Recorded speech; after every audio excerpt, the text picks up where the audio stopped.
Pam and I have college friends who married and had 3 children. One of their children had Down syndrome, and their Michael was such a character. He loved the NDSU Bison and attended games whenever possible. He was outgoing, well known in the community, and was a real blessing to his family for the 34 years of his life. Today, Prairie Yard and Garden is going to visit another community dedicated to caring for the special needs of all its members. Funding for Prairie Yard and Garden is provided by Heartland Motor Company, providing service to Minnesota and the Dakotas for over 30 years in the heart of truck country. Heartland Motor Company, we have your best interest at heart. North Dakota State University, through its Field to Fork educational program, providing research-based information on growing, preparing, and preserving fruits and vegetables. Mark and Margaret Yakel-Julien in honor of Shalom Hill Farm, a nonprofit rural education retreat center in a beautiful prairie setting near Windham, Minnesota. And by Friends of Prairie Yard and Garden, a community of supporters like you who engage in the long-term growth of the series. To become a friend of Prairie Yard and Garden, visit pioneer.org/PYG.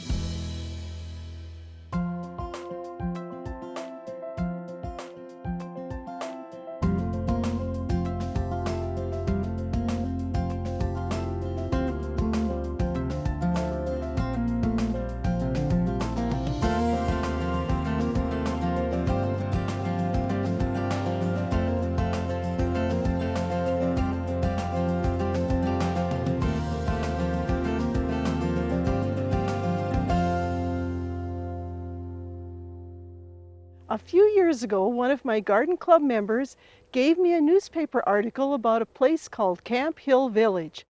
It talked about how people with and without developmental disabilities live together to care for each other. It sounds like they try to grow and produce as much of their own food as possible. Well, I always thought gardening is for everyone, and I wanted to find out more, so I called Annie Welk, who said we could come for a visit. Thanks so much, Annie, for letting us come. Yeah, Mary, I'm so excited to have you here. Tell me, what is Camp Hill Village? So we are a life-sharing community made up of about 50 individuals, some with developmental disabilities and some without. And everybody lives and works together on our 525 acres of land.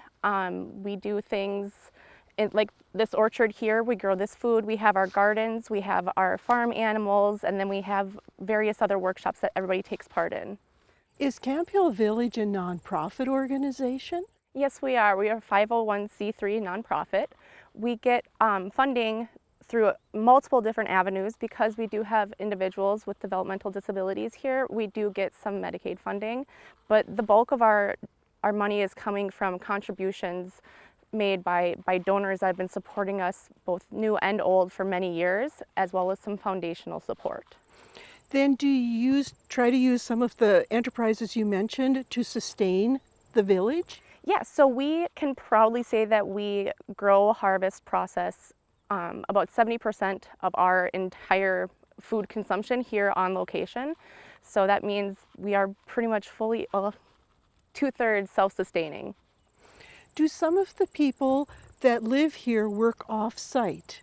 Some do, yes. We offer the opportunity for individuals to go out into the greater surrounding areas and to work at different places there, consignment shops, things like that. A few hours here and there every week. We also have members from the community that are part of like local organizations like the Lions Club and things like that.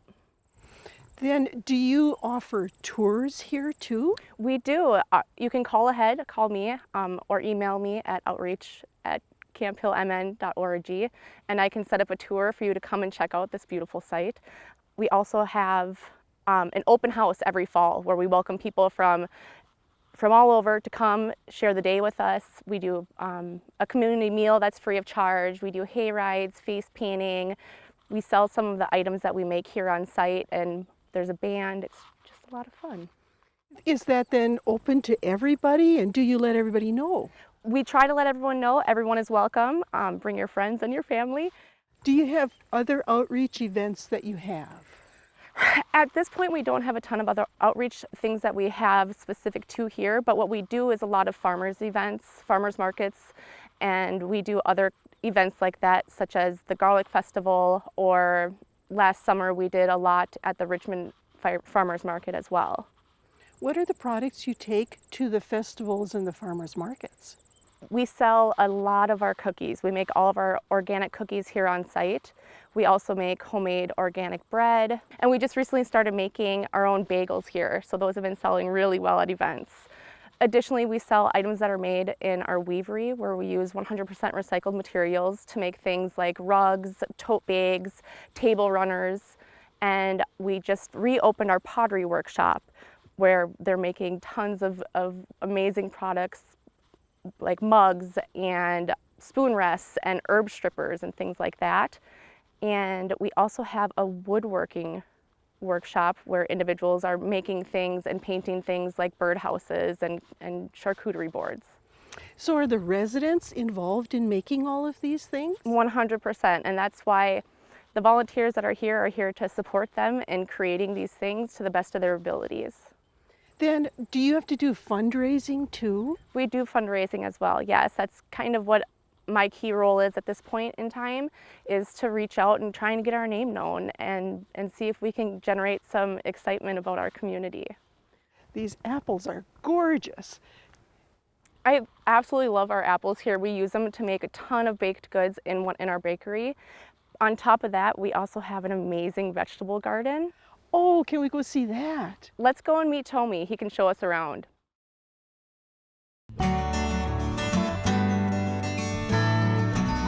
Have you eaten any beans lately?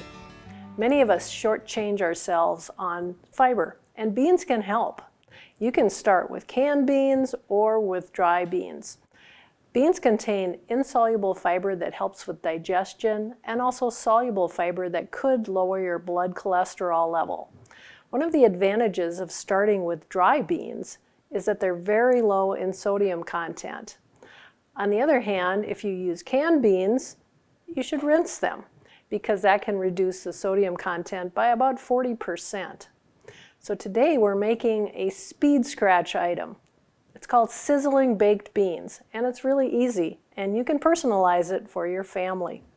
We start with 28 ounces of beans. You can use your favorite flavor of beans. There's lots of available types in the grocery store. Next, we're going to add some beautiful chopped red peppers. These are great sources of vitamin C, as are green peppers. We need about a half of each.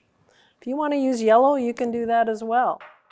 And then we're going to add some onion. I have about a medium onion. Now we season it up a little bit with ketchup, 1.5 tablespoons, 1.5 tablespoons of molasses, and your choice of seasonings. I have a little salt and pepper to add. Finally, we just mix it all up. We top it with cooked turkey bacon or your favorite type of bacon, pork bacon, vegetarian bacon, and lastly, we pop it in the oven. This recipe makes 12 side dish servings with 100 calories and 4 grams of fiber. Enjoy it at your next gathering.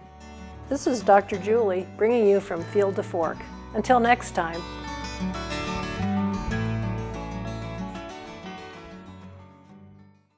Thanks so much, Tommy, for visiting with us. Thank you for coming. What is your background, Tommy? So I'm originally from Hungary. That's where I went to school. I graduated in Waldorf School, which is also an anthroposophical education. And through the Waldorf education, I learned about Camp Hill, and I started in Scotland 13 years ago. We found Camp Hill Village, Minnesota, and then we decided to come back to Camp Hill. Looks like you have a huge garden here. So our life separates into home life and work life, and in the work life we call it workshops. And in that workshops, you know, people work together, residents or co-workers, and one of them is the garden, the farm. And what happens to all the produce from this garden? So during the summer we have fresh produce, but during that time we have a commercial harvest kitchen. And then, does everybody help with the gardening? So land work, farm and garden is it's a physical work. So people who physically not there, they don't work on the land. That's what we have other inside workshops. But most of the people, yes, they work in the garden. So are there certain people that just work in the garden and certain people that just take care of the livestock, or does it rotate around? So we have land workers, co-workers, who come specifically for the land for the summer, for 3 months most of the time. They are university students most of the time. So, they arrive end of May, leave end of August. So they only work on the land, help with the cattle. Most of the time in the summer is the garden that we have. Do you have some of the same land workers that come back year after year? It happens time to time. Like right now I have a farm apprentice who was here for last year and he came back for the summer. Tomi, how do you decide what to grow here in the garden? So during the winter, land workers go through like a questionnaire for the community.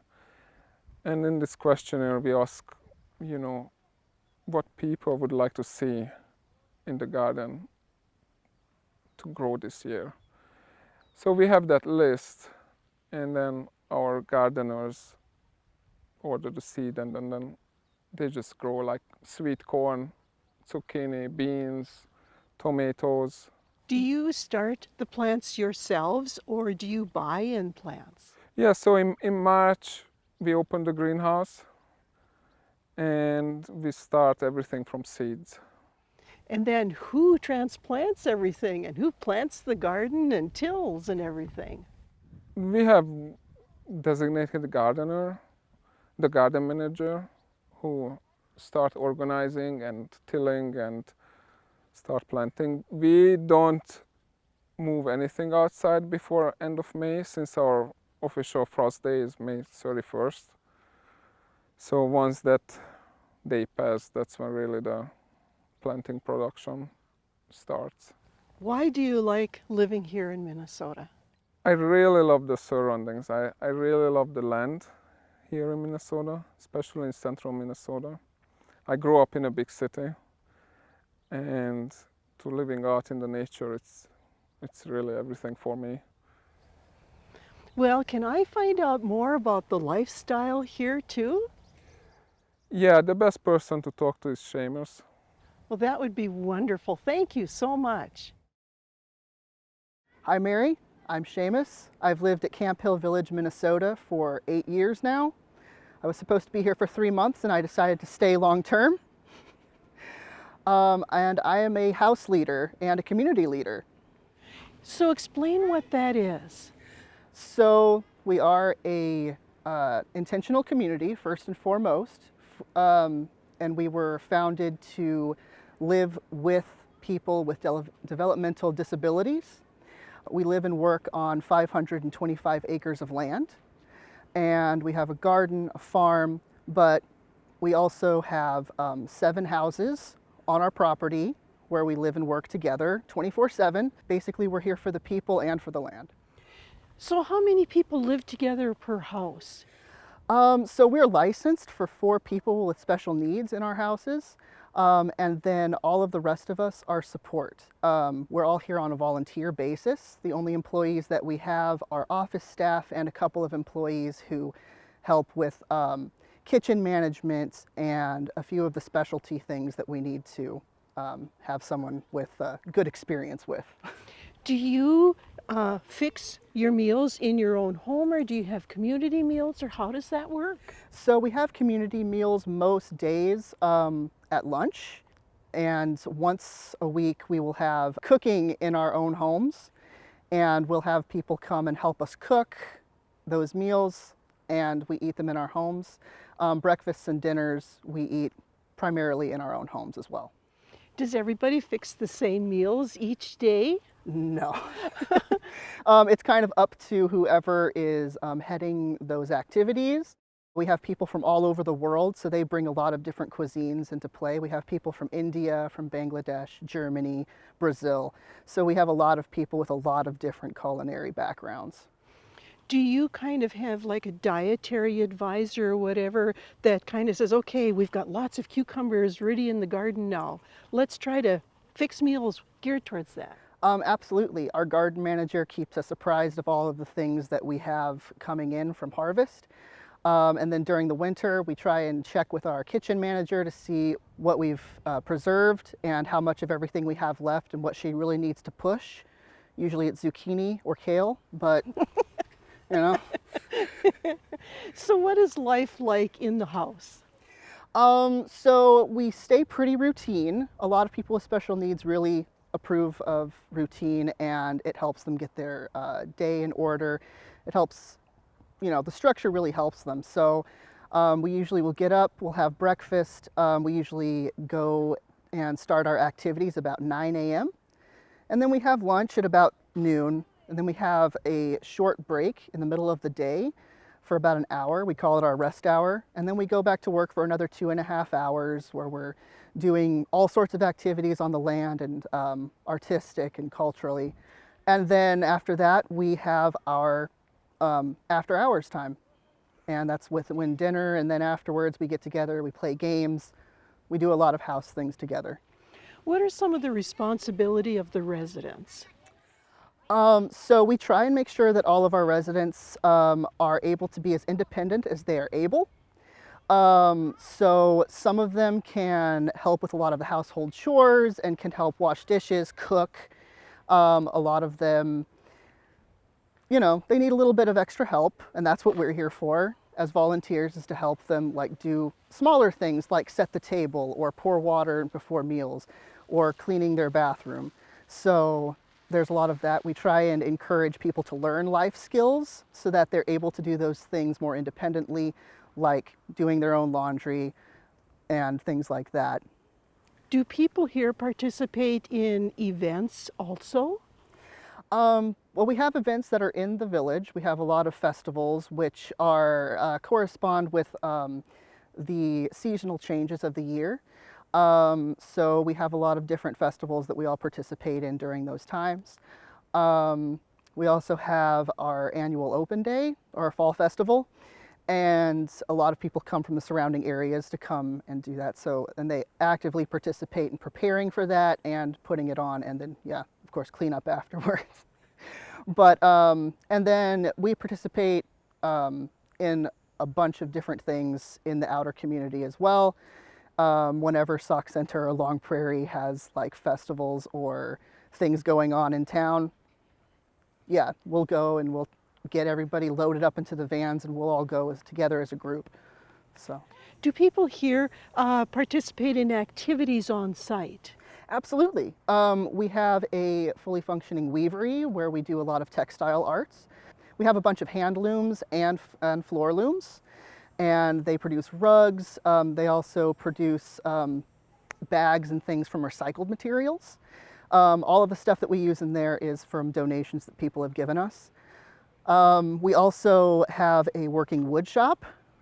We also have a pottery studio that was just started a little while ago, and people are really enjoying that. And then of course we also have our processing, which is from our garden harvest. And we also have a bakery where we bake bread and cookies, which we sell to the populace, and people seem to enjoy that. Where do you sell these products at? So usually we will do tabling events more locally. So we'll go to like, vendor events and things like that, where we're allowed to sell baked goods, and we'll do that. And we're working on trying to get our cookies into like co-ops and things like that. Who determines what the activities are, and do they change throughout the year? So there is a group of long-standing volunteers here who are house leaders, I'm included. who get together on a weekly basis to kind of oversee the scheduling of the week and the months ahead. We're also house leaders, and so every house is represented, and we all have a very good idea of what people are capable of and what their interests are. And that way we're able to come up with a schedule that benefits everybody and also the needs of the community at large. Okay, so tell me what some of the activities might be in the summer versus in the winter. So in the summer, we tend to stay more outside, of course, as all Minnesotans do. We have our garden, and we also have a lot of land activities. We have a herd of cattle that we take care of. We also have an herb garden where people go and they help our resident herbalist pick and process those things. We also have an orchard, which right now is booming. So we have a ton of apples for people to process and eat. So we have a lot of different outdoor activities for people to participate in. In the wintertime, we bring everything back more into the home, but we also have a lot of artistic and crafting aspects. We have what we call rhyme, rhythm, and reason, which is where people go, they'll do poetry, they'll do plays, they'll do things like yoga and movement, a lot of really interesting stuff with that. And then of course we do have pottery and wood shop, things that are more indoors and a lot more cozy. Yeah, and so those are the things that we usually do during the winter time, along with, you know, all of the holiday stuff. We all have holidays within our homes where we live, yeah, with all of our volunteers from overseas who don't get to go home for those things. So we try and keep it nice and happy. Would it be possible to visit with one of the residents too? Oh, absolutely. I think that Jeffrey would love to speak with you.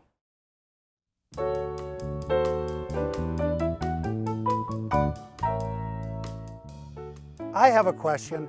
Should I mulch around the new trees I planted in my yard? So mulch is one of the easiest ways that you can provide a healthy growing environment for your trees and to lower the environmental stresses that trees have to endure, things like drought, flooding, also heated up soils, cold soils, and winter damage.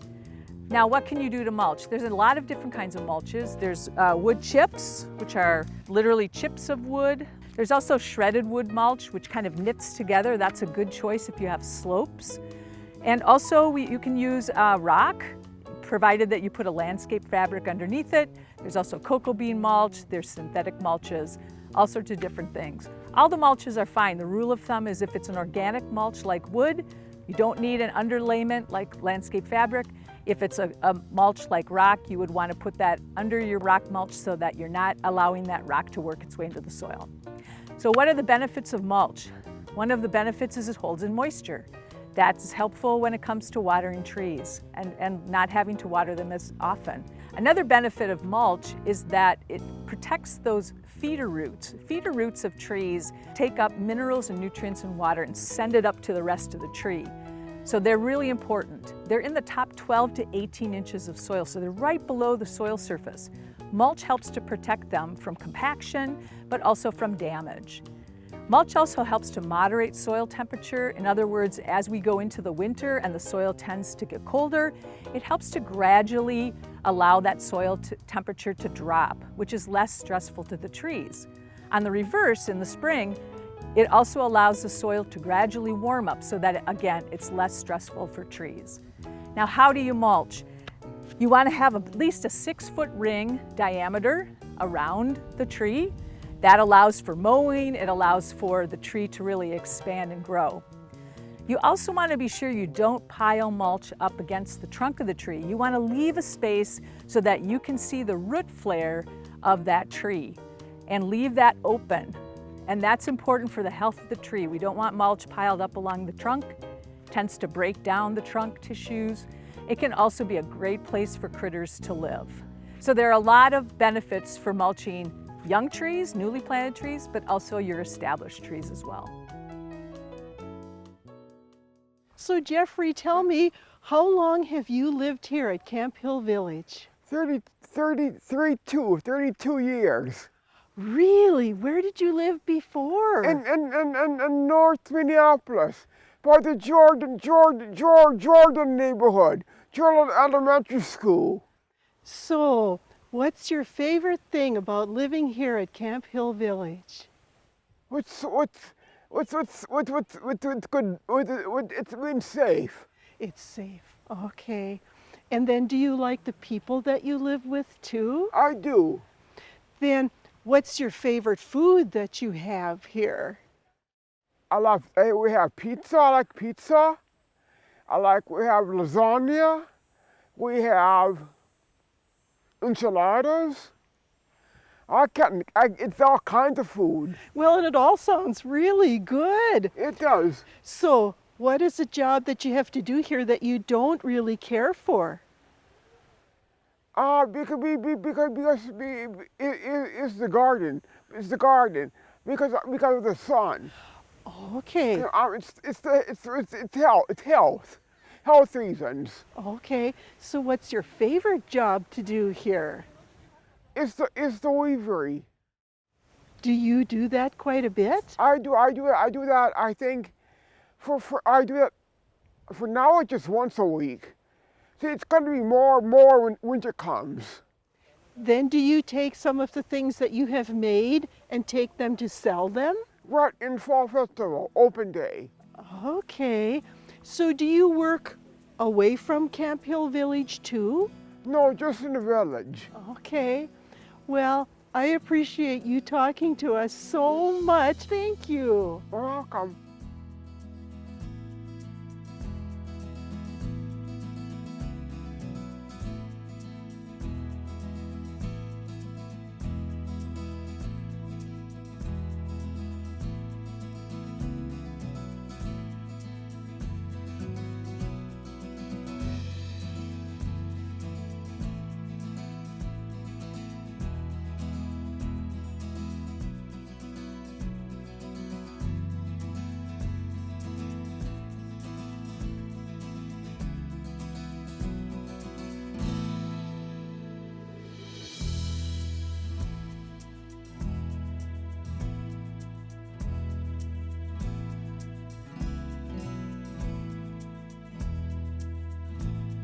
Funding for Prairie Yard and Garden is provided by Heartland Motor Company, providing service to Minnesota and the Dakotas for over 30 years in the heart of truck country. Heartland Motor Company, we have your best interest at heart. North Dakota State University through its Field to Fork educational program, providing research-based information on growing, preparing, and preserving fruits and vegetables. Mark and Margaret Yackel-Julien in honor of Shalom Hill Farm, a nonprofit rural education retreat center in a beautiful prairie setting near Windham, Minnesota.